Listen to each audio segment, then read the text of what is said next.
The guy up first. Who? The guy first base. Who? The guy first.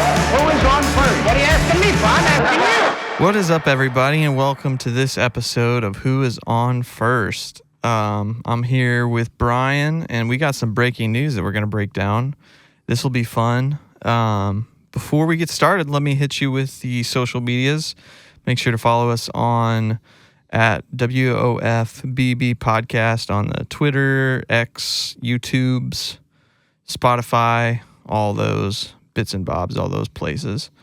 Do us a solid, leave us some comments, trying to get some traction and just have some conversations, just talking some ball with people. Brian, before we get started, you got anything you want to... Happy Father's Day? Yeah, I mean, always. Good Father's Day weekend? Well, yeah, we had a great Father's Day weekend. Good. I got to see the rodeo. Oh, yeah. On Saturday night, so that was interesting. Local thing in St. Louis? Yeah, a little Jefferson County rodeo out at Hillsboro, so that was a blast. Took my daughter, who loves horses, and so she got a front row seat to the spectacle and loved every minute. So for me, that was worth it. Yeah. But yeah, other than that, just great things. So happy Father's Day to all the fathers out there. Shout out to my dad, Robert Caplinger Jr. Special shout out there. Shout out to mine, Dan. I called him today, talked to him. Schnucks canceled our phone call because no matter what Schnucks you walk into, for some reason, they have no service. It's crazy. No matter where you are, when you walk in the building, it's just like they dead. Just shut it down, man. It's that place and what's the... I'm blanking on the name. There's Costco, big one. No, not a food retailer. Stuff you put on shelf, decoration retailer. What's the one? Hobby Lobby. Hobby Lobby. You walk into Hobby Lobby, dead. Same thing. Dead service. It's crazy. Tells you how long since I've been in a Hobby Lobby or a Schnucks. Yeah, we moved away from one. We used to go there all the time, which I'm kind of thankful for. Anyway, let's talk some ball. So, some big news happened. We're recording this Sunday night. Some big news happened a couple hours ago. And I'm excited because this is the first time we get to react to some news first thing. So I'll break it down for everybody I'm assuming people that are paying attention to baseball have heard. Rafael Devers of the Boston Red Sox has been traded to the San Francisco Giants. A very, very big blockbuster deal of sorts. And I wouldn't say from the size and scope, just the fact that a big contract superstar was moved to another team. There's so much behind it, and we'll start to break it all down. But I'll give just the basic trade package and the information that we know so far, and we're just going to go at it and figure out what we think. So, like I said, the Rafael Devers, who is their DH, used to be third baseman with some controversy at the Red Sox, has moved to the Giants in San Francisco, and the Giants are giving up 4 players. Old friend Jordan Hicks,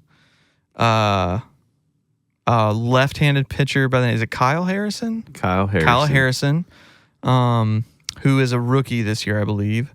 No. He's had almost a little over a year service time. Okay, so one at a year service time. And then 2 prospects, one by the name of James Tibbs. I just looked it up. James Tibbs III? Yeah, an outfield prospect. And then I'm assuming you would say Jose Bello. That's what I would assume so too. Or Bello. I mean, we don't know much about him, but I would say it's Bello, kind of similar to Boston's Brian Bello. Yeah. So 4 players, 2 current MLB players, 2 prospects in the system. So James Tibbs, I just looked this up, is supposed to be according to MLB's system, supposed to be up here next year. Who knows? Jose Bello is 20 years old, and he's still in the complex league, so he hasn't even made it to rookie ball yet. First thoughts, man. This is crazy. I mean, first thoughts is shades of 2020. I mean, that's what I got there. I mean, You go back to, the Mookie Betts deal, which I believe was in February of 2020. Yeah, we're right over 5 years. Right. And so I can only imagine what Boston fans are feeling in the moment. I mean, reliving that, in such a short span. And with 2 different GMs doing the right. 2 different GMs sending a superstar to the National League West. Yeah, I mean, the only saving grace may be the fact that, you didn't have to eat any money to make the deal go. Yeah, Now, forgot I to mention mean, that. like that really, I don't think buys you much there if you're a Boston fan at this point, because like, I mean, you're talking about a guy who can hit from both sides of the plate that is really back to form. It wasn't like he was underperforming. And I think the biggest shock of it all, this comes after a sweep of the Yankees. I mean, like you're gaining traction. It looks like you're the team that everybody thought you were going to be to start the season. It's like kind of fallen into place, and then all of a sudden, here late Father's Day, you get the news, hey, we're going to let our superstar whom we signed to a massive deal just walk on out, and we're going to kind of start fresh. I mean, I'm a big fan of Kyle Harrison. I think the young lefty has got some life. But I think even the more baffling move after you make this trade, if you're Boston, I mean, maybe they're still trying to figure out how to create some roster space, I guess. But they have already optioned him to AAA. Like, that just doesn't make sense to me if he's going to be a key component in this trade. You would think that they want that lefty in the rotation fairly quickly. And, I mean, maybe in days to come we'll see how that plays out. But, my goodness, I mean, on first look, like, I mean, obviously you don't know what Tibbs the third is going to be or Bayo is going to be yet. And so maybe down the road you do win this somehow. But it really, like, it just gives me the feels of the whole Betts Mookie Betts trade deal, because that was really essentially for David Price and Alex Verdugo. Was essentially the pieces that kind of went. Connor Wong. There was, I don't know, it was another four-player trade, I remember. Right.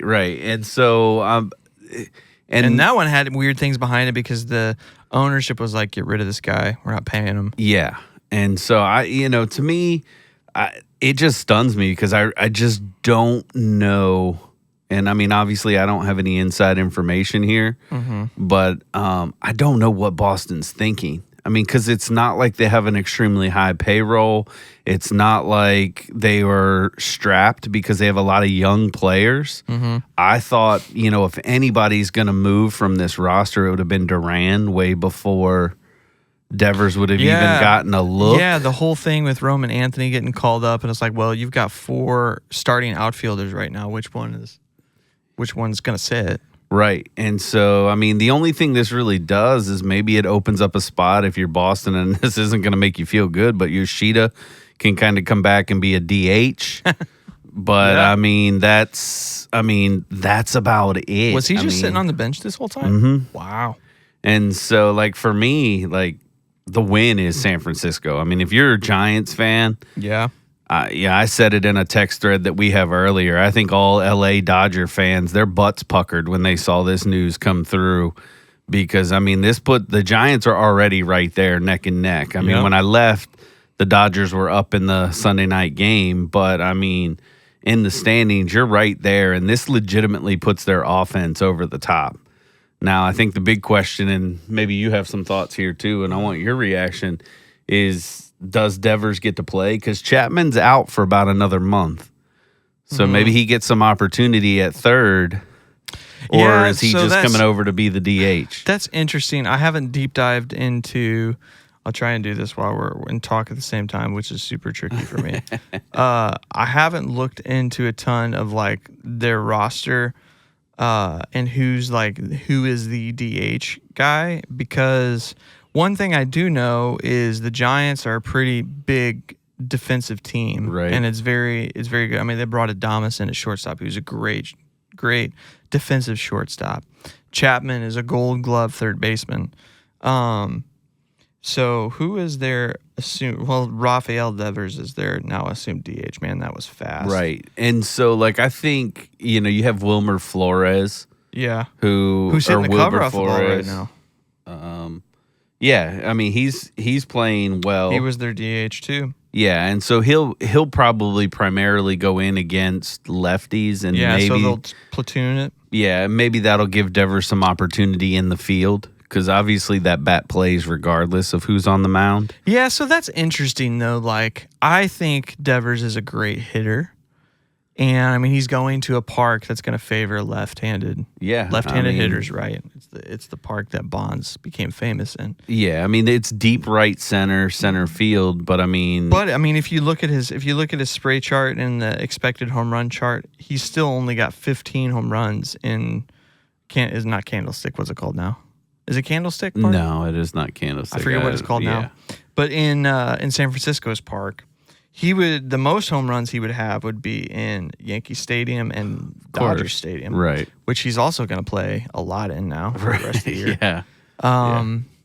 Yeah. It's an interesting. So if you think about the last few years, that going back to what would be 23 when San Francisco tried to sign Aaron Judge, they've been trying to sign this big hitting superstar, and they've come short. They've been the bridesmaid to every single signing, but they're able to acquire one via a trade, of which I don't believe that Devers could decline at all. He didn't have a no trade clause to it too, so he has to go there. So many things are at play too, because like one thing, you could go to this new team and you just hate it, and he just stops doing it. He's kind of like, you think about the stuff that happened in Boston this year about, hey, we're signing Bregman. Oh, he's going to play second. You're still going to play third. Well, actually, no, you're not playing. We want you to DH. Right. And he's like, well, what do you want me to do? The seeming attitude, things that we think is there, but we don't know because we're not there. We're not present there. If you kind of look at it on paper, you think about a little bit of a fleece by the Giants. They acquired 2 pitchers. We know Hicks as Cardinal fans loved him a lot. He's just a wild, fast, high speed fastball guy. They moved him to the starting rotation to try, but they've had to put him in the bullpen every year because of he's just kind of flaming out as a starter. He's got velocity. You never know. You kind of wonder, okay, which system is going to develop and help better. Yeah, maybe Harrison, he finds some pitcher. life. Harrison, that's the intriguing piece. Yeah, for me. Obviously, he's supposed to be a starter. Yeah, and he's a lefty. He had a solid year last year. He's been up and down this year. Yeah, he's got I wrote this down, 6.47 ERA. Yeah, 4.56. Sorry. So he's been struggling a little bit this year, which is not uncommon for second year players. Especially as a pitcher, teams are going to figure out what you do well. We see it all the time. But the fact he's 23, I think, as a lefty. Yeah. And, we've seen what, Boston's been able to do with good lefties. I'm not trying to throw out there that he is going to become like Chris Sale in that rotation type deal or anything like that for different Boston. Level of prospect for sure. Right. But, I would take him. I proposed a couple trade options, just playing around with that we could get him as a Cardinals fan just because I like what he has to offer. He has a high upside of potentially being like that 1-2 guy. I think ultimately he's going to slot in around a 2 or 3 ultimately. Yeah.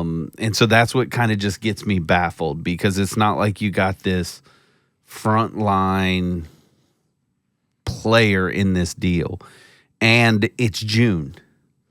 And 2 they just came off of like a 5-game win streak. They swept the Yankees. Yeah, they're back to 500. But you're like, if you're Boston, if you're thinking about moving away from Devers, why not open it up to the market and see what the bidders are going to be? Like this to me just sounds like just a snap judgment in a sense because it's like. There are a ton of teams that would have probably paid a higher price tag. You think so? To take Devers on. So my only argument for that would be the potential drama that's come with the situation completely. And like, he's not a good fielder. He tries. Like, he does put in the work. It's not a natural talent, but he can hit. Right. And he can hit both sides of the plate. Yeah. Your argument. I'd look at someone like the Mets. right? And if he could go to the Yankees. If he'd have went to the Mets, I mean, they're not going to trade him to the Yankees. We know that. So like we can But the Giants could. we cross that out. Now, yes, they very much could. That would be insane. That would be wild. You know, because right now the Yankees are the winner. Well, more in fact, I mean, I know he's not going to pitch, but Garrett Cole is the winner because he's no longer in that division with him. So unless it turns into the postseason. And maybe that's what the Giants are hoping for. Right. But yeah, I mean, I think that's what is just like, again, even if like you settled for this deal, like ultimately, okay, fine. Settled like in maybe, the sense of like maybe this is what you feel is the best deal for you, right? Yeah. Why not at least give it a couple weeks here and talk with some other teams? And maybe they did, but you would have thought there would have been some chatter around. You know, if they're talking to multiple teams, there would have been some chatter. The only thing is, what if, and this is one of the big questions I have, of which we're never going to get the answer for unless a report comes out. Who initiated it first? So is it Raffy is like, dude, I'm not doing this anymore? Or was it Breslow is like, we're done with this dude? Well, so at least what I'm hearing to this point is that Buster Posey just called. So give the man a lot of credit. He just called Boston and said, hey, you know, I'm interested. Are you listening? And basically the response was, we'll listen. Yeah.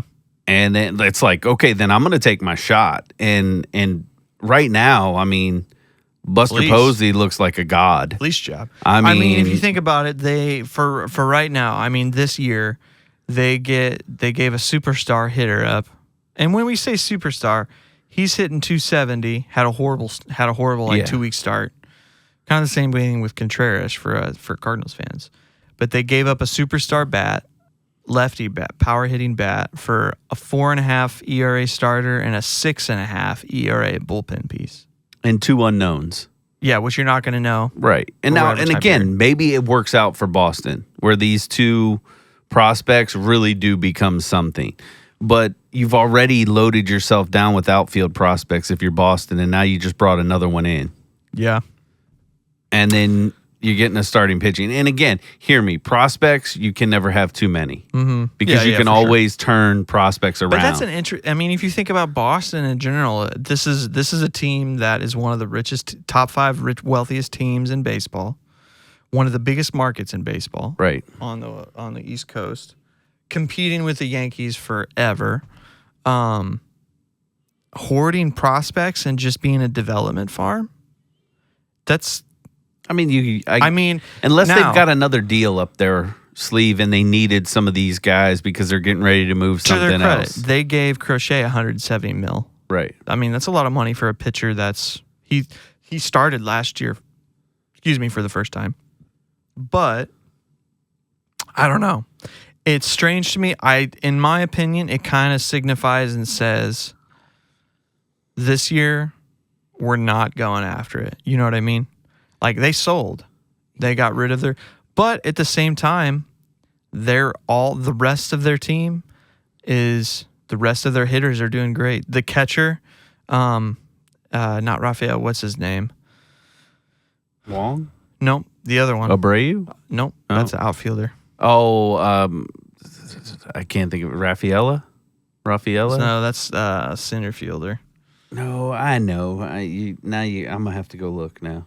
You got me. Yeah. Alvarez? No. Let's see here. Navarez, yeah. That dude's tearing the cover off the ball. Still, like, they're making it without him. Obviously, he's adding to it, but this team could very well. I mean, I said at the beginning of the year in my prediction that the Cardinals were going to sell and they were going to get better. They could. You never know. I mean, there's so much baseball left, but this to me does kind of say like, hey, this year it's going to be what it is. We're not adding like crazy this year, but you never know. Like the team could get better. I think about the 2003 season. Yeah, I mean, because it's insane. They're 6.5 games out of the division, and again they're still tear. Behind the Rays. Yes, I mean, but on a tear as of right now. I mean, they rolling to this point. 5-game win streak you alluded to earlier. So, they're making moves. They're half game out of the wild card. And again, it's early. I mean, we're not even talking before the All-Star break. So I know a lot can change. That I guess that's what I can't get past is we're talking June 15th. I mean, you're a month and a half from the deadline. You don't have to make this move so quick. So Yoshida is on the 60-day IL. Yeah. When is he supposed to come back? He had shoulder surgery at the end of last year. I think he's about due. Okay. I mean, you've got Abreu's on the 10-day. Bregman's on the 10-day. Right. And they've got some injuries coming back. I mean, obviously Bregman comes back. He was hitting the ball well before he. Abreu was put on the IL the 9th this month. So last week. So, I mean, it's just odd, I guess is the best way to put it. Unless you're a Giants fan, I mean, you're writing love letters to Buster Posey right now. Yeah, I mean, it also kind of signifies like Posey's not playing games. And we've talked about this for the Giants the last few years. You're like, what are you doing? Are you like, you going for it? Like, you have tons of money. Yeah, you can't sign anybody. And then Posey takes over and he's like, no, this is it. We're doing this. I'm tired of playing. And like you said, the Dodgers, man, they're all within a game of each other right now, right? Yeah, 2 games. 2 games of each other. And they're playing right now. Yeah, so and right now the Dodgers are winning. So if they somehow, pull this off, that'll extend. Devers comes and pinch hits in the 9th or something. Right. I don't think he can get over there that fast, but I mean, that would be something. Yeah, 2 games behind. The Padres are 3 games behind. The Diamondbacks are 6.5 behind. Right. It does kind of make it interesting for us Cardinals fans. Like, what's the wild card picture going to look like now? Because the Giants are. I texted this in our group. I was like, they're not playing around. No. And I think that's the thing that I take away. Posey, we're not playing around. And they have starting pitching depth, so we don't have to work. Good. Right. So this doesn't hurt them nearly as much as I think it hurt Boston to see Devers go. Yeah. Like losing Harrison and Hicks doesn't really negate what's happening for San Francisco right now. And you're absolutely right. It makes a whole lot of people and eyes going to the West to see what's going to happen there. Yeah. Because the Dodgers are going to have to figure something out. They were stealing headlines for a little bit because Ohtani's throwing. They're thinking he's going to start throwing and pitching in live games here soon. And then all of a sudden the Giants drop a bomb on him and go, hey, he's also going to have to face Devers now. Yeah. So the Dodgers beat them 5-4 as we're recording. So maybe that's why it's 2 games now too. Yeah. Oh yeah, that's true. It could be. So man, that's crazy. You texted us and we were both like, what? What? And we started following that fax guy, the MLB fax guy. We're like, wait a second. Right. No way. Look, and then it started. I'll give credit where credit is due. I was watching a streamer. His name is Daddy Demo on Twitch, and he's playing MLB The Show 25. Yeah. And did he react to it or something? Well, he just they were like, I guess somebody messaged or sent him, a note in chat that said, hey, Devers to the Giants. And he goes, you're kidding me. And everybody's like, no. And he's like, there's no way.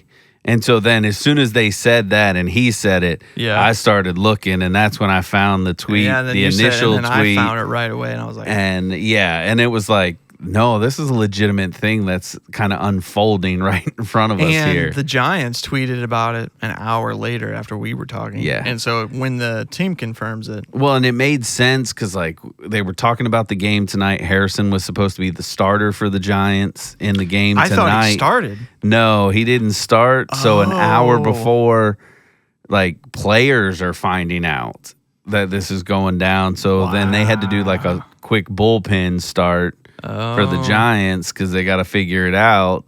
I guess if you become the property of another team, which that sounds weird to say, right? If you're the property of another team, he can't play for you anymore. Well, yeah, and obviously you don't want to risk him getting hurt. I mean, a line drive off the noggin, and that deal has gone south quick, right? and you can't take a chance on that. So I'm like, if it's going to cost me one game, that's fine, because I believe Devers is going to get me 3 or 4 more out of it. So it's, I mean, I'm still stunned and shocked. Like, it is kind of wild. I did not expect anything like this. This is a blockbuster early. deal in the baseball world for sure. Let us know what you guys think in the comments. It's surprising, shocking, fun. You love when stuff gets shaken up like this in the baseball world. You know, there's not many. I don't think. Well, I think we spent the whole season like what's going to happen, and then you kind of see through the reports of like, oh man, the relationship in Boston is getting a little weird. He's refusing to play first base after Casas gets injured, and you're like, that would be a good fit for him because he doesn't have to field. But he's like, no, you told me to DH. I'm going to DH. I'm not picking my glove up. You're like, well, and then the funny thing about it, to bring it back to St. Louis, Chaim Bloom was the one who gave him the deal before he was. I mean, it was a couple years before he was fired in Boston. Right. And so I remember reading a report about this, but I think it was Foolish Bailey. Maybe shout out to Foolish Bailey if this was you. Pointed out that a GM inheriting a situation has no ties whatsoever to any player that was signed in a previous tenure of somebody else. He inherited Devers and his contract, and him trying to get rid of him kind of proves that Breslow had wanted nothing to do with that player and that contract. Sure, he's a player in their organization, and he's good. Won a World Series with him, was brought up through the system with him. But he would not have given Devers that contract. No. So, I don't know. There's some interesting things to it. Yeah, and I'm sure things will come out, as we continue to hear more and more about this. Yeah, when everybody wakes up on Monday, we're definitely going to get some news. Yeah, and Devers is going to have to speak to the media in San Francisco. So, we'll see. And then, obviously, Boston's going to be answering questions. Mm-hmm. So... by the time this is out, we might even have more information. We have to update everybody. That's right. All right. Well, yeah, let us know what you guys think about that. For the next segment, let's switch to our Cardinals. Man, we're slumping right now. Lots of thoughts and feelings of emotions. I'm going to throw some small numbers at you, and we can dissect and maybe, from my opinion, give some relief to Cardinals fans that are freaking out. Because they are freaking out. The Cardinals are 3 for their last 10. In the month of June, we played 13 games. So we've had 2 off days because it's June 15th. They are 4 for their last 13 in the month of May. From May 30th to today, which is June 15th, so this is the beginning of the Texas series, our main contributors offensively that have been through the whole season are Donovan, Wynn, Nootbaar, and Herrera, Scott. I'm focusing on them. During this stretch of May 30th to June 15th, Donovan is 8 for 49 with a batting average of 190. Wynn is 14 for 67, the average of 215. Nootbaar is 6 for 59. Right. Woof. Average of 115 for him. Herrera is 13 for 62 with an average of 228. And my boy, the king himself, Victor Scott, is 6 for 44, an average of 167. What's going on, man? Do you want to say the old reference, they are who we thought they are? I mean, that's a football thing. I don't agree with that, but I mean, tell me about it. I mean, this is the ebbs and flows of what you're going to see. I mean, I think the offense, I don't think they're horrific. I don't think it's as bad as it seems. Yes, some of the key contributors you listed are struggling right now. But I think for me, the biggest thing is pitching. Mm-hmm. And that's why I make that statement. We are who they thought they were. I think it was a little bit of a fluke of what we saw, when they went on that run. I mean, outside of, some good starts here and there, it has been atrocious for the starting pitching staff. And we talked about it, and we continue to talk about it. When you pitch to contact, the ball is going to get put in play. And sooner or later, the batted ball luck will turn on you. So if it's in your favor for a while, eventually that trend is going to switch. And that's what's happening to this pitching staff. Yeah. And to me, the offense, so if the offense isn't there, I mean, because you even I'll look at today's game. Like, I mean, you scored 2 runs. You had opportunities to score others. It's back to that older Cardinal baseball that we saw probably more predominantly last year, where you just can't get the key hits in the moments. Mm-hmm. And you're going to go through these slumps. Now, I don't think they're like dead in the water quite yet. I think they're going to really, if they don't figure things out quickly, they're going to have to kiss the division goodbye and really focus on the wild card, which that's going to be infinitely harder. Yeah, I think they're kind of already there. I mean, for me, what are they? Man, the Cubs are like 5 games 7 ahead games now. out. There's 7 games out now because the Brewers are 5.5 games back. Yeah. So, I mean, again, you can go on a little bit of a run and get back to the Cubs. I mean, you've got some enticing series. So, like, again, Tuesday, we've got the White Sox in town. Mm-hmm. That has, opportunity to maybe right the ship or bury yourself. You got to get fat. Right, or bury yourselves pretty quickly. Mm-hmm. And then I believe it's going to be the Reds. Yeah. And then it's the big showdown with the Cubs. Which is going to be fantastic baseball. Right. And so... Super, super high. So, you have opportunities here because you've still got a lot of games because this will be the first series with the Cubs coming up. Mm-hmm. So we still have games against them that we can run them down. That's what I'm saying. The next, probably 15 to 20 games are really going to be the telling fact of what your realistic goal should be. Everybody's going to look at you and tell you the division. Yeah. But if you don't make up the ground and aren't within striking distance after this series with the Cubs, you're talking about the wild card. You're not talking about the division. Yeah, these central division games are starting to matter. Yeah, because, now you're 4th. Now.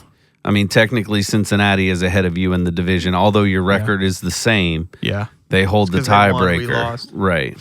And so, you've got 2 central division opponents coming, after this trip to the Sox, that you could, you go out there and you win, 5 of those series games, you're going to close the gap pretty quick. Yeah. But you got to do it. Yeah. And I don't know. I'm getting nervous with this pitching staff because the fly ball rate is going up. Yep. Balls are leaving the yard again. Give Miles a lot of credit today. He pitched well. He didn't give up much, but there was no offense to help him. Yeah. So I have quite a few hot takes, and I think you and I disagree quite a bit. Maybe not quite a bit. And so this could be fun. I actually think they're still in a good spot. And I think more so their offense is in a good spot. Their pitching, I do agree. And we've said that the whole time. It's 2025, and we're still talking about how our entire pitching staff is all contact oriented. And when a pitching staff is dependent upon contact, it's dependent upon luck. Because the same ideology that we have, you put the ball in play, you never know what can happen. Well, if you got a good defense, a lot of the time you're going to keep those balls in play. We say that same thing about our offense. Well, put the ball in play, man. You never know what's going to happen. It can't work both ways at times. I think this is a really young team. And in the sense of this is Scott's really first big year. This is Herrera's, honestly, full first year. He played last year, but they sent him down so quick because of his defense. And now he's not even catching, he's DHing. This is, if you think about Nootbaar, sure, this is his 4th year and it's his first year of ARB, but he has yet to play this many games at one time in his entire career because he's hurt the whole time. Dude, he's probably toast right now. Dude, I'm exhausted. And I'm not making excuses for him. I'm just he's probably exhausted. Same thing with Scott. Super wore out. And Donovan, too. He's had a bad toe for 2 weeks. Right. And the thing I say, and I'm not making excuses, but I think it's important to remember what this game is, and it's a game of adjustments. And all of these young players have been figured out by Major League pitching, and that Major League pitching has learned to pitch to them to where they can't do anything. And I think it's probably just all happening at the same time. So now you got to wait for these hitters to adjust back. And you see with Victor Scott, and we've talked about this quite a bit between the two of us, they're just throwing him breaking balls because he's like, hey, this kid smokes fastballs. Why are we throwing him fastballs? Stop it. And they throw him breaking balls, and he just swings over it the whole time because he's swinging for a fastball. So he's got to learn not to do that and learn to tell. And if this is his first major adjustment, man, that's going to take some time. But I maintain the fact, and I still maintain my prediction. I still think they are a wild card team, and it's still going to be 2-2-2, and they're going to make it, and they're going to sell, and they're going to get better.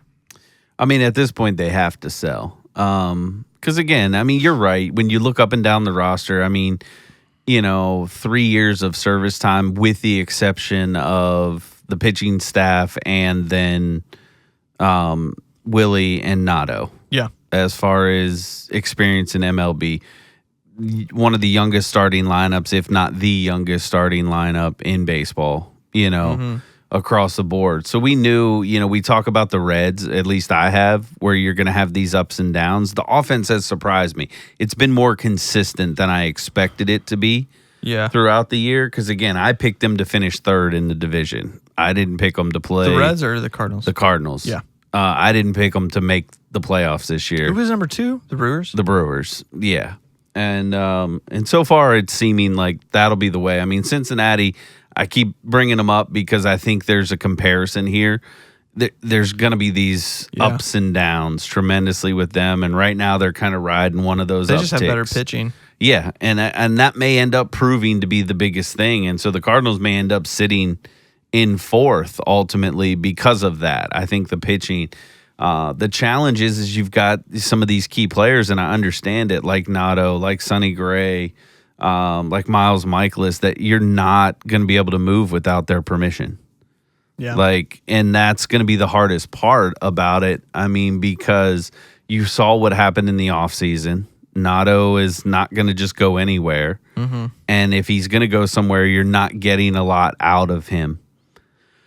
Because of the contract. You just get whatever money you can. And I think, but again, I think if you're willing to make that move, you have to also entertain the notion of we have to change our approach as pitching. Because defense is going to take a hit in that regard. You start putting Nolan Gorman over there and I know it's his traditional position, and I think he would be better there than he is at second. But it'll be average. To a degree, but he's not going to be Nolan Arenado. And average is worse than above average. Right. And so, or elite.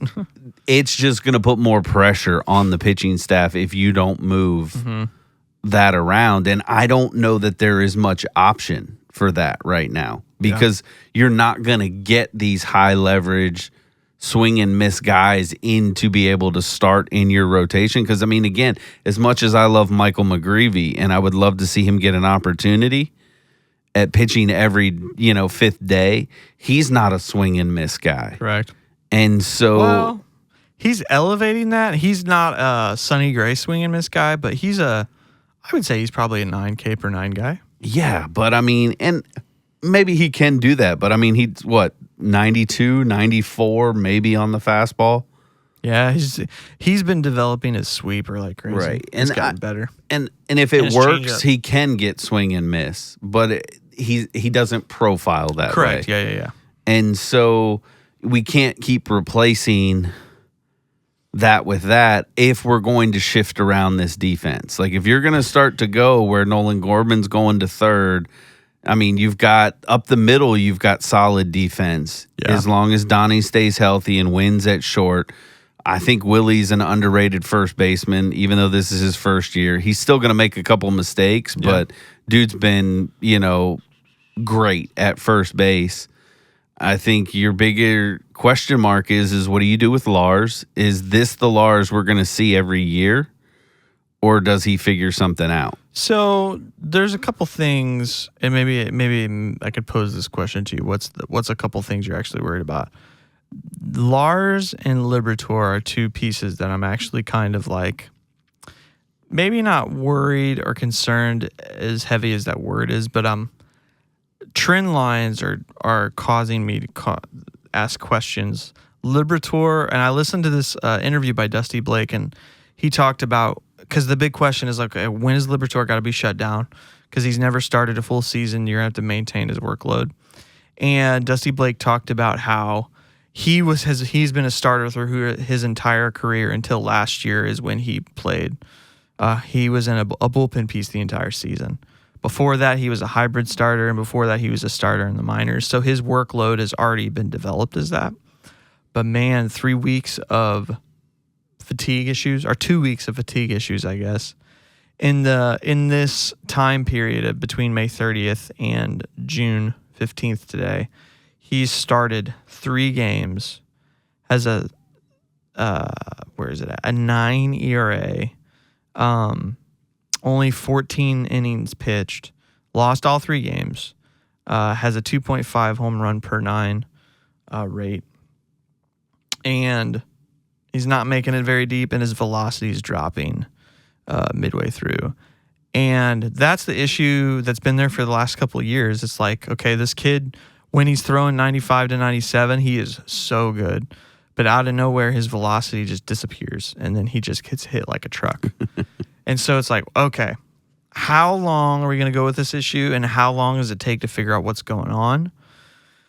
And if it's June and he's hitting fatigue issues already, they're saying that there's no injury. There's nothing going on that we can IL him for aside from it's just fatigue related issues. Is it mechanics? What's doing that? That's something I'm kind of, man, what's going on? Because this kid's stuff's great. But, man, if he can't last the season, what's that going to look like? And then Nootbaar is an interesting case. I still kind of maintain my point of he's never played this many games his entire career because he's injured all the time. And so it might be just like, dude, he's exhausted. He's never had this. Now you have to adjust that. You're a professional player. Yeah. You're going to have to learn. Same with all these other young kids like Wilson Contreras, Nolan Arenado, Sonny Gray knows what a full season is like many times over, but these kids have no idea. They don't know what their bodies need.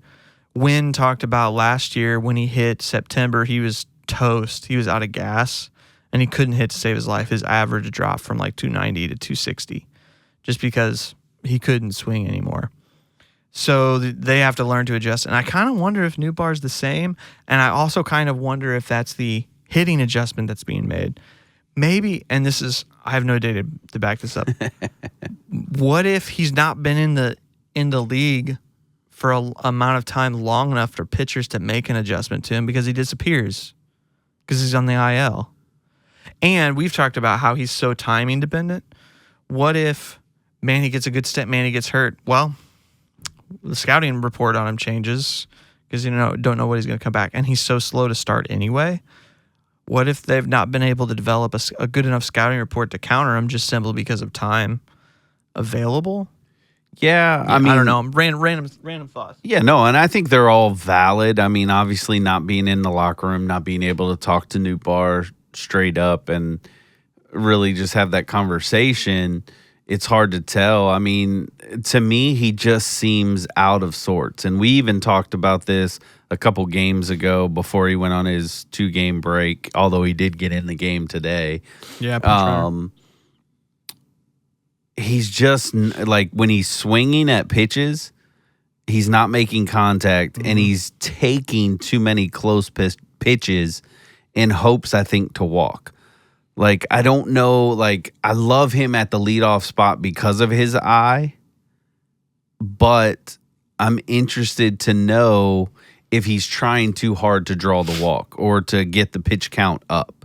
And so sometimes going too deep in counts instead of just hunting the fastball and going at, because he hits fastball. And I know pitchers know this. Still a test. Yeah, still a StatCast darling. Right. And so it's like, it's one of those things like maybe it's time to change the approach. And I know this has been rumblings, at least around St. Louis.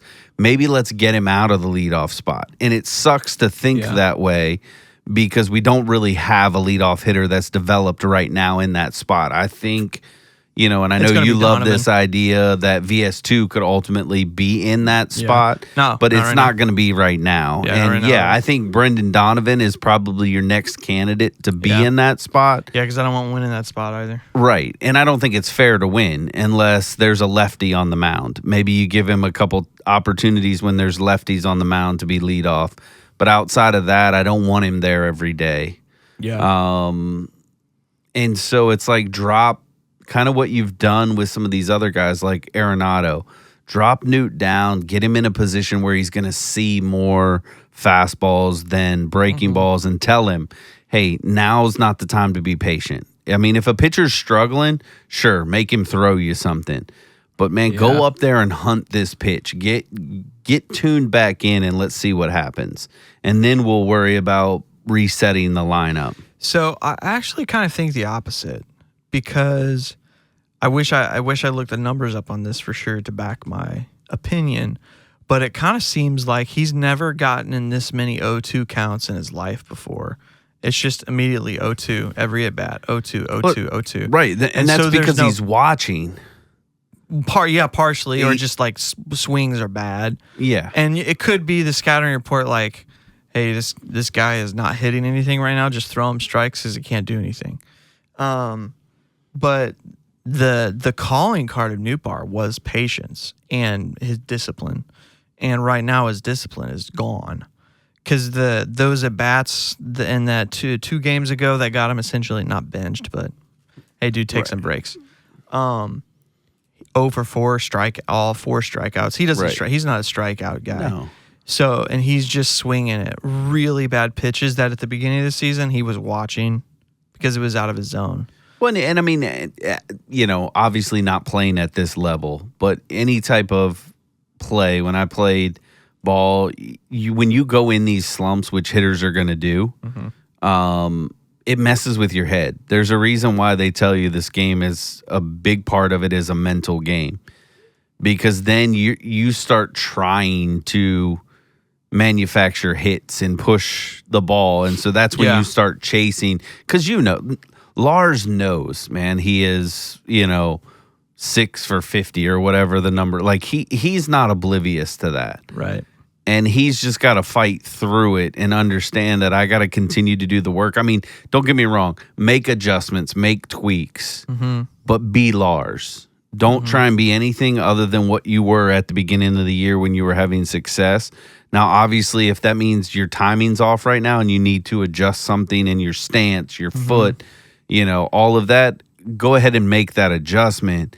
But, trust your eye. Maybe the slump started because you got some bad calls. You were trusting your eye, and we don't have the ABS system. Happens.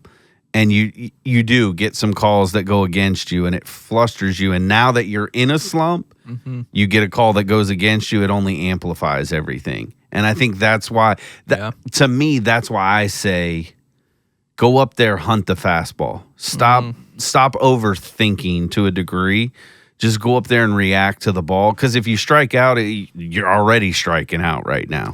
Yeah. Just to get that reset going in your mind. Yeah, that's true. The trouble is his timing's off, so he can't even hit the fastball right now. Which, to your point, something's off in the mechanic and everything. It's interesting. When the team was moving, he was the tone setter at the top, and the team followed suit. I remember at the beginning of the season when we had one of the top 3 offenses in baseball for like 2 weeks. Right. And we had a below 500 record because the pitching was just atrocious. He was so good. Wilson Contreras was not. Mason Wynn was not. But he set the tone, and everybody else just popped right by. Man, this game is wild. It makes you have to adjust. And I would say, too, in this stretch of baseball that we've had, we've just had a gauntlet of incredible pitching that we've had to face. And while you want to see your team succeed against good pitching. I would say a lot of the time this offense has, but the times we're losing, not like today. No. Today, we just didn't hit. Right. We couldn't get past him. But a lot of the times, it's because our pitching is just poo-poo. No, 100%. Like, our offense, like, I'm not complaining about our offense on any level. I think when your offense goes in a little bit of a slump, it only amplifies the issues within the pitching staff that are already there. Super true. Or you make a little errors collectively in the week, which is going to happen over a 162. All in all, to go back to my point, I'm still pretty high and bullish on the team as a whole, but specifically on the offense. And I think that our better pitching is waiting. Now that's pending everybody below doing what they need to do, and getting ready and being ready to come up. So that could all bluster and everybody goes in the IL. So here's the fun facts. Yeah. We have 2 players that have over a 10K per 9. Do you know who those 2 players are on our pitching staff? For the whole season? Yeah. Sonny Gray's one of them. Nope. For the whole season? Yeah. On our entire pitching staff, so starter and bullpen. Probably Libby and so Liberatore and I want to say Palante. Nope. Fetty. Nobody in our starting rotation has above a 10. Oh, really? Yeah. Oh, you're well, right. Then you're talking. Gray is right. Gray is close. He's a 9.6, 9.6. Okay. So here's the starters: 9.6. Fetty's at a 5.8. Yeah. Palante's 6.3. Yep. Michaelis is a 5.1. And Liberatore is a 7.6. Yeah. Right now. That's for the whole season, not the small stretch. So it's in the bullpen. It's got to be at least via Fangraphs. Okay, hang on. Leahy probably. Nope. No. This is gonna shock. Like, this is why I asked this question, because it's gonna shock you. Nope. We could sit here all day. You want me to tell you? No, take another guess. Take another guess. One more guess. I want to get one of them. It's not Helsley. It is. Now? 10.8. Just over 10. Dude, that's wild. He's not been striking people out. He's got a 4.3 walk rate too as a closer. Well, that's not good. Okay. I wonder if those numbers have shot up recent. I'm sure they have. I think, obviously you talk like for him, it's a 25 inning pitch. We always know relievers, if you strike people out, your K per 9 is going to go through the roof because you don't have as many innings. So obviously your starters, I would consider Sonny Gray pretty close. I mean, 9.6. 10.8, yeah. Right. It's Phil Maton, who is leading our team in K per 9 with 11.6. Man, that's from that one game a couple times ago when he just against the Dodgers when that curveball was just like money. Whoa. Right. Right. Let me pull this up. And so, yeah, we have one of the lowest K per 9s in the league as a team. Which, again, coming into the season was to be expected. Like, I don't think that's a big shock. Yeah. But again, when you talk about, well, that's why Granillo was brought up. No offense. Finally. Yeah. And funny, he has no strikeouts yet. Well, yeah, it's limited. Game. He's only pitched 2 innings. Yeah, 1 game. Almost 3 innings. So, like, again, I'm not taking a shot at him. That's just, not a lot of opportunity yet. But, O'Brien was slated to be a big swing and miss guy. He's only at a 4.8. And again, limited innings, only 9 innings pitched. But you look, it's just that's not our game. And when you don't have offense to back it, it becomes a problem. And that's what we're seeing. Yeah, and at the end of the day, this philosophy has to change. They can't keep doing this. And you hope that's what's going to happen with the changeover, the whole pitch to contact thing. Man, it's been gone for years. Right. And if you have 1 or 2 of these guys, like, I'm not saying give up on Liberatore. I think he's got to figure it out. and His I K think per he'll nine be was fine. great before these last 2 weeks. I'm not saying throw Andre Palante out, at this point, because it's okay to have a couple of those guys on you need those guys. But you're going to have to find guys that are closer to the Sonny Gray part, with obviously the exception of the big innings he's been giving up lately. I mean, he was on a streak where he was doing really, really well until this last start, and he blew up in the 5th inning for whatever reason. Yeah. And then his interview afterwards made it even worse. But the one thing about him I'm not worried about, he's in his entire career, he's never had 2 back-to-back terrible starts. It's this weird, I don't know, man, and he doesn't even know, but it's weird phenomenon where he'll be great for a few times, and then he'll have just a clunker, like that one Philly game where you're like, 9 runs? Right. Really? Right. And then next one's like 10 strikeouts in 5 innings. He'll go on another 3 games where he gives up maybe 2-3 runs. It's the weirdest max, thing, but I mean, at least you know what he is. Yeah. And I mean, again, as much as it pains me to say this, I got to give Miles some credit. Like, he hasn't been terrible. As a 4 starter, he's been doing what he's supposed to be doing right now. Yeah. In that span that I was talking about, he's the best pitcher. Right. Him and Fetty, actually, in this in that 5-week span. Right. Fetty right now has the best ERA of anybody of our starting 5. He's just not getting any run support. Correct. Yeah. That's been the biggest problem for him. Which that's a thing that just it changes during the season. I don't know. It's a weird thing, but like, yeah, in this window of time, so from the 30th on, May 30th on, yeah, Fetty's got a 2.7 ERA, Gray's got a 3.06 ERA. Everybody else has an above 7 ERA. Right. So.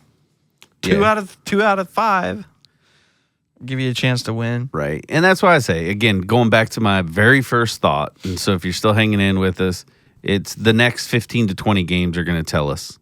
Yeah. They're going to tell us. Today's Flag Day. 2 games above 500. Yeah. That's what you said? I mean, right. But we were, what? We were before the stretch. I mean, we were close to getting to 8 games above 500. Yeah, I think 8 games was our peak. Right. And so it's like, man, I was pulling for like, hey, let's get up to that double digit above 500. Yeah. And then if you run on a little mini slump. Yeah, we'll go on a run though again. But, well, it better be soon or we're going to be talking about a lot of different options come the end of July. Here's the thing though, not to belabor this point because we need to move on. Last season when we had that Mother's Day run that started, we were like 10 games below or something. Yeah. I know this is a little bit exaggerated. It is wild. We were way, way far out of it. Out of nowhere, we came out, and we were in the playoff picture for a while. I would rather be slumping, starting at 8 games above 500 than like 8 below. Oh. Which is what we were last year. 100%. We have so much more room to catch up and get back into the mix and go on runs. Because that's what teams do, right? The White Sox are going to go on a run. The Rockies have been going on a run right now. Yeah, they beat Atlanta again today. Exactly. Teams, it means it's baseball season. Anyway, the Cardinals are going to be fine. These kids have to adjust. It's just part of it. The pitching's got to get better, though. Yeah. Bottom line, the starters got to get back to doing what they were doing. Yeah. And I'm sure in another episode we can talk about this because we don't have time tonight. But, like, what moves can we make to get better pitching? That's something I want you to think about. Yeah, that'll be a fun next episode. And if you're listening, throw out your options. I mean, whether it's, minor leagues moving up or going out and getting some people. All right, last segment, last question we'll go through. We can wrap this up on this. We spent the last 2 weeks giving our May players of the month. So in the last couple weeks that we've been out, has there been any teams that have jumped up or fallen that have made you pay attention or like, what's going on? Whoa, they're coming out of nowhere. Why are they falling off so bad? Real quick, what you got? Yeah, so I'll start in the AL. A couple teams that just kind of really caught my eye. Obviously, they are in the division lead now by almost 5 games, and that's the Astros. I mean, 8-2 in their last 10. I mean, they've been on a stretch. They've been taking advantage of some of the teams they're playing, although they played Minnesota here recently. they're a team to watch, and they're doing this without Yordan Alvarez. That's the big thing. Altuve looks like he is potential MVP, and I think the big star for me is Jeremy Pena, their shortstop, like quietly putting together. I don't think he's going to win MVP, but he's going to be in Top the conversation. Top three for sure. Right. He's in that conversation, and this is a guy that maybe I can get Crane on the phone or something and find out, but like this is a guy they were talking about moving on from. Yeah. Recently, and now all of a sudden there's this resurgence, kind of like what you're seeing with Javi in Detroit. Like now Javi's much more older, but they're a team to watch. For me, then it moves up to I'm really kind of paying attention to the Rays and the Blue Jays. The Blue Jays have they went on this run and now they're on this mini skid. Yeah. They've lost 3 in a row now, so I'll be interested to see. But that offense swept us, and then the Phillies decided to start playing again. Right. And then obviously in the NL, I mean, the two teams, I think the Phillies and the Mets, they're going to be battling it out all season. The two teams that kind of stood out to me, we've already talked about one, and now with the big move they made earlier was the Giants. I did not have them in my picture to run up this list the way they are, but I think now they're going to really put some pressure on LA, especially with Devers coming in. And then the Brewers, you've said it all along. They find a way to find pitching, and they're still doing that. The kid that came Mizorowski? up. Yeah. I mean. Nails, dude. Right. Then hurts himself.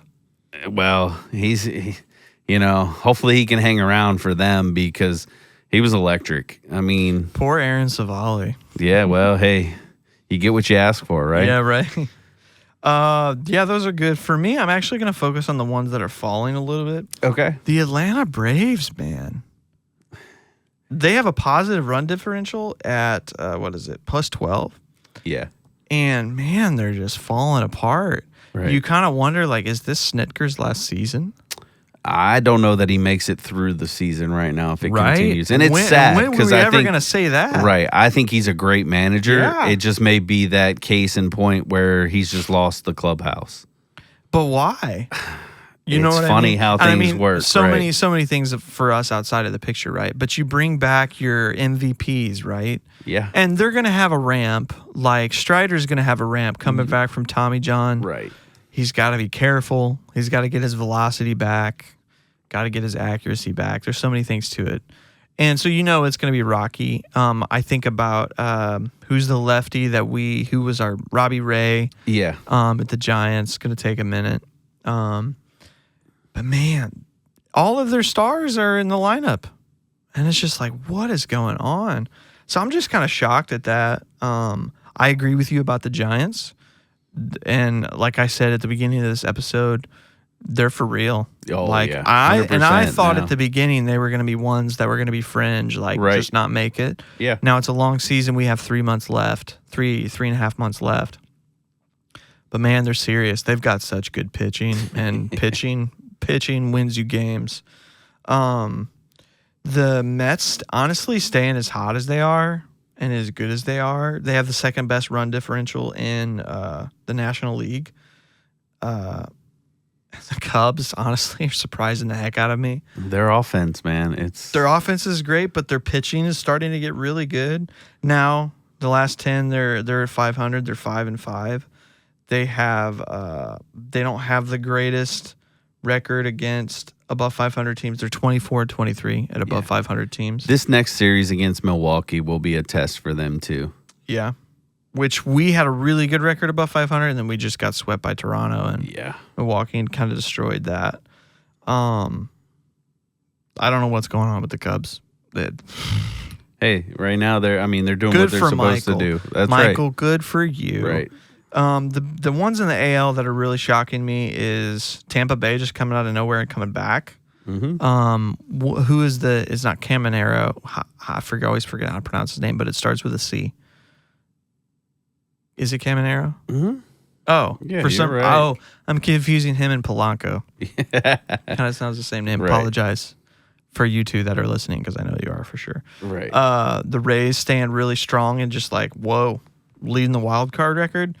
Honestly, I'm really enjoying watching the Yankees and them just like destroy the baseball, even though they got swept by the Red Sox. Right. But the biggest surprise for me, and I wouldn't say it's like a surprise, but the Tigers just staying so good and being like the most consistent team in baseball. They're not like the Cubs in the sense where it's just their offense is winning them games. They're scoring plenty enough, not crazy enough like the Yankees, but they're pitching like crazy good. Yeah. And we always talk about how in this game, consistency is the thing that everybody strives for, and it's the hardest thing to do. And that's what that team is. They're just consistently good the whole way through. Houston's not a surprise to me, just because even though I picked the Rangers and the Dodgers as the World Series favorite, and that's not looking great. But you never know. Their offense is starting to come around because they have a positive run differential now. Right. And they're 500. I mean, they're 500. They're 7-3 in the last 10. Right. So you never know. As long as the offense comes around, their pitching's good. So it still could stay. But man, the Astros are just inevitable right now. They're getting close to the end of that, I think. Yeah, but I mean, to me, they've got their young guys getting to learn while, again, Altuve and Pena and some of these other guys. Pena's a young guy. He's pre-arb still. Right, that are just But his first year, he just happened to win a World Series. we said it. Paredes is having a big year for them. I kind of expected that because of the ballpark that they're playing in. And this stretch has been without Yordan. Yeah, and it's without Javier and Aaron Getty. Yeah. McCullers was terrible for a while. Now they're starting to settle down. Now he's been out of baseball 2 years, so it goes back to your point. To Spencer Strider, the same thing. Right. McCullers, man, he hasn't pitched in a while. You talk about Valdez, like you said, Javier comes back. You get Aaron Getty back.